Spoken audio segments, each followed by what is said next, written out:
కౌటాల వద్ద తుమ్మిడిహట్టి నిర్మించే ప్రాంతం, తుమ్మిడిహట్టిపై సర్కారు నజర్, వ్యాప్కోస్ నివేదిక పునఃపరిశీలన. దాని ఆధారంగానే డిపిఆర్ తయారీ, సుందిలకు గ్రావిటీతో నీటి కొత్త ప్లాన్. ఎన్డీఎస్ఏ నివేదిక అందిన తర్వాతే కాళేశ్వరం బ్యారేజీలపై నిర్ణయం అంటూ ఒకరిని చూస్తా ఉన్నాం. సో ఈ ఏదైతే మేడిగడ్డ, అన్నారం, సుందిల్లా వీటికి సంబంధించిన బ్యారేజ్లు ఉంచాలా, అవి వయబులా కాదా అనేది ఎన్డీఎస్ఏ నివేదిక ద్వారా అర్థమవుతుంది. So national dam safety authority వాళ్ళు ఇచ్చినటువంటి నివేదిక తర్వాత వాటిని ఉంచాలా లేకపోతే తుమ్మిడిహట్టి దగ్గర కట్టి మళ్ళీ అక్కడ నుంచి ప్రాజెక్ట్ స్టార్ట్ చేయాలా అనేది కూడా ఒక ఆలోచన ఈ ప్రభుత్వం చేస్తున్నట్టు తెలుస్తూ ఉంది. ఒకవేళ ఆ 3 బ్యారేజ్లు ఏవైతే ఉన్నాయో అవి నాణ్యతతో ఉన్నాయా లేవా అని తెలియాలి. తెలిస్తే కనుక తర్వాత తదుపరి కార్యాచరణ ఉంటుంది.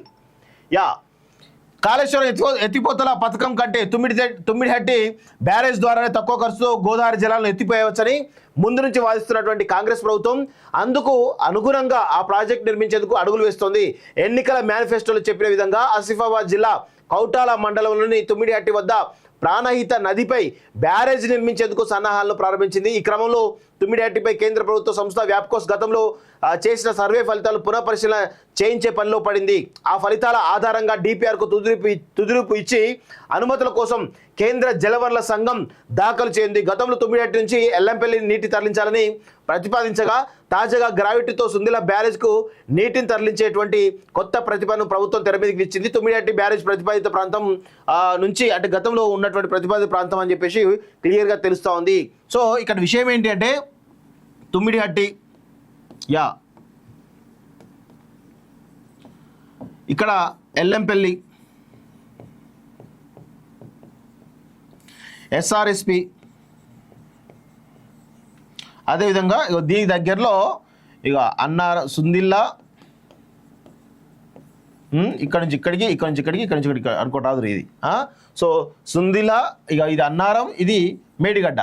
సో మేడిగడ్డ నుంచి ఇక్కడికి ఎత్తిపోస్తారు, ఇక్కడ నుంచి ఇక్కడికి ఎత్తిపోస్తారు, ఇక్కడ నుంచి ఇక్కడికి ఎత్తిపోసి ఇట్లా బెల్లంపల్లికి తీసుకొస్తారు. అయితే ఇక్కడ తుమ్మిడిహట్టి నుంచి వాటర్ ఇక్కడ దాకా పోయి మళ్ళీ రివర్స్ వస్తూ ఉంటాయి. దాని బదులు డైరెక్ట్ ఇక్కడికి చేసిస్తే అయిపోతుంది. ఇది అసలు ప్రాజెక్టు. దీన్ని కాదని కేసీఆర్ కమిషన్ల కోసం దొబ్బి తినేటువంటి కేసీఆర్ ఈ విధంగా ప్రాజెక్టు చేసేసిండు. ఇప్పుడు మళ్ళా ఇదే విధంగా తుమ్మిడిహట్టిని తీసుకురావాలంటే ఒక ప్రతిపాదన జరుగుతూ ఉంది. తప్పేమీ లేదు. ఎందుకంటే దీనివల్ల కొన్ని వేల కోట్ల కరెంటు బిల్లు వస్తూ ఉన్నాయి. ఆ ఒక నెలలో, 2 నెలలో, 3 నెలలో కరెంటు బిల్లుతో తుమ్మిడిహట్టి నుంచి ఇక్కడ తీసుకురావచ్చు. ప్రాబ్లం ఏమీ లేదు. తీసుకొస్తే మంచిదే.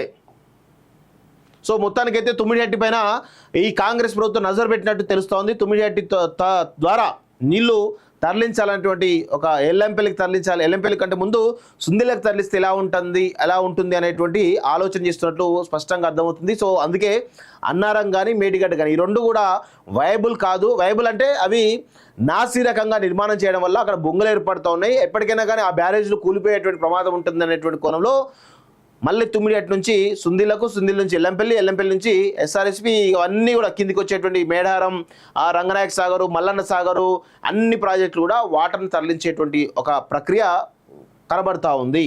సో ఇది కాళేశ్వరం సంబంధించినటువంటి లేటెస్ట్ అప్డేట్.